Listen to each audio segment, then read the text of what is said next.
famous Tale of Satan, stimulating the 7 inverted virtues, the 7 capital sins.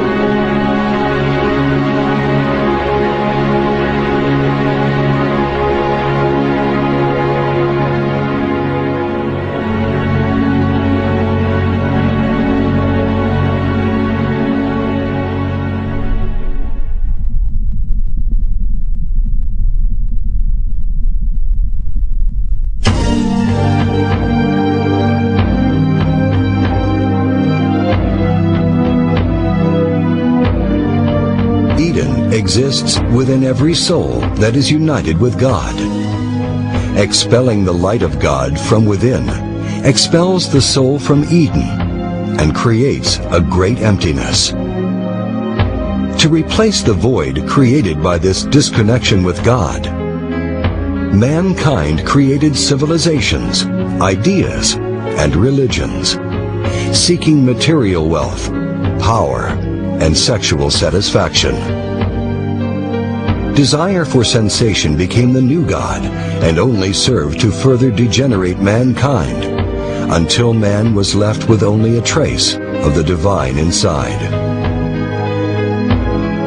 The secret knowledge contained in the story of Adam and Eve can be found hidden in mythological and religious stories from around the world. In story after story are found the enlightened or empowered heroes brought to ruin by their lust. In the Judeo-Christian tradition, long hair was the symbol of sexual purity or chastity. Thus, when Delilah cuts the hair of Samson, this is a symbol of lustful seduction. Samson lost his power when he could not control his sexual desire. In the epic Indian classic, the Mahabharata, the immortal Pandu is warned never to release the sexual energy. But when tempted by a beautiful woman, he proves incapable of controlling his lust, and he throws away his immortality and dies. By expelling the sexual energy, humanity lost their inner senses and were no longer able to perceive God directly. Thus, when humanity willingly expelled the subtle energies that supported a direct relationship with God, it was simultaneously cast out of Eden, the paradise of the 4th dimension. And mankind descended into the wilderness, the physical world, this 3rd dimension, the world of suffering. He drove the man out and stationed east of the Garden of Eden the cherubim and the fiery ever-turning sword to guard the way to the tree of life. Adam and Eve were cast out of Eden. However, the gateway back to Eden and the tree of life was neither closed nor locked. Instead, Jehovah Elohim sent a cherubim with a flaming sword to guard the entrance. The entrance to the Garden of Eden is the same door through which Adam and Eve departed. Humanity is not locked out of Eden, but a cherubim is left to grant entrance only to those whom have earned the right to return. And only those whom have conquered the tempting serpent have earned that right.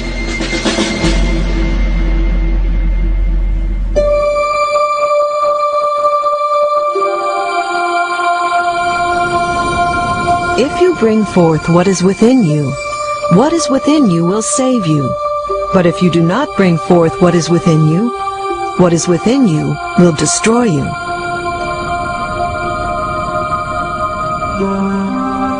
The serpent is within. The serpent is the sexual fire. It is a very powerful atomic energy with a polarity that can be used either to create or to destroy. Because this energy is so powerful, the individual requires great willpower in order to overcome the lure of this serpent. The temptation of this serpent is through material pleasure and self-edification. This tempting aspect of the serpent is Lucifer, or what in Hebrew is called Shaitan, the enemy. Because Shaitan is a fiery serpent that is ignited and empowered through the sexual act, it is always tempting mankind to know, to have the sexual connection. The serpent itself is power. The individual decides through their actions whether it will be a power of good or evil.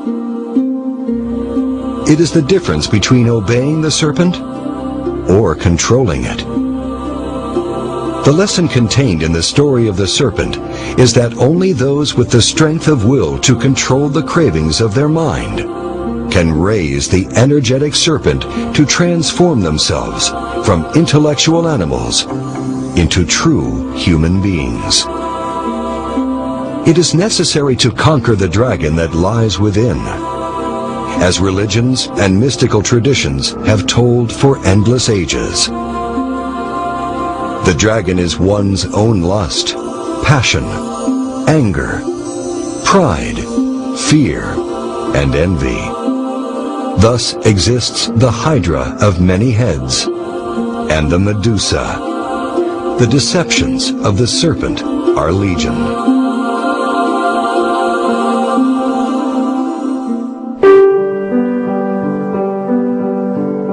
The great heroes and gods always have the serpent under their power, and it is the serpent who protects them and conquers their enemies. In contrast to the serpent that tempted Eve, causing her to fall, there is the serpent of Moses, who commanded its power and conquered the Egyptians, accomplishing great miracles. The Egyptians had degenerated into black magic, and Moses appeared to deliver the true teachings. The Hebrew Mem signifies water, Shin is fire, and He is the womb. So the name Moshe, or Moses, means born of water and fire. The Aztec Christ, Quetzalcoatl, and the Tibetan Padmasambhava were also both born of the waters.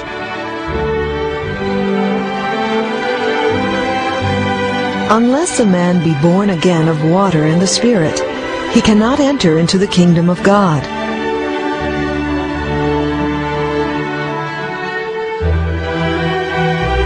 Moses was born again, which means that he created the soul, symbolized by the illuminated tree of life, the burning bush, that he saw in the wilderness.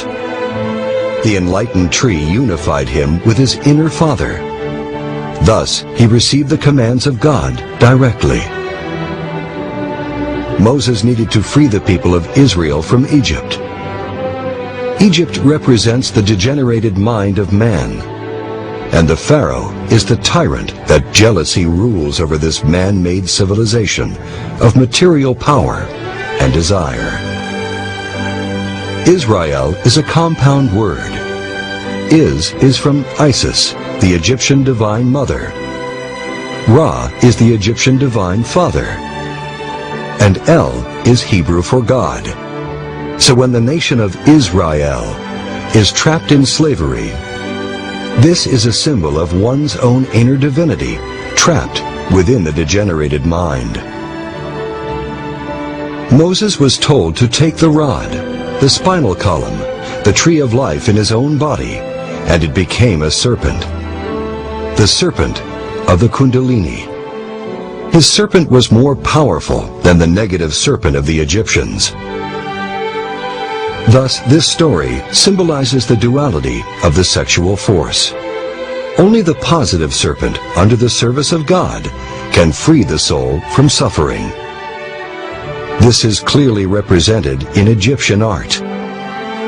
The positive serpent protects, while the negative serpent must be dominated and conquered.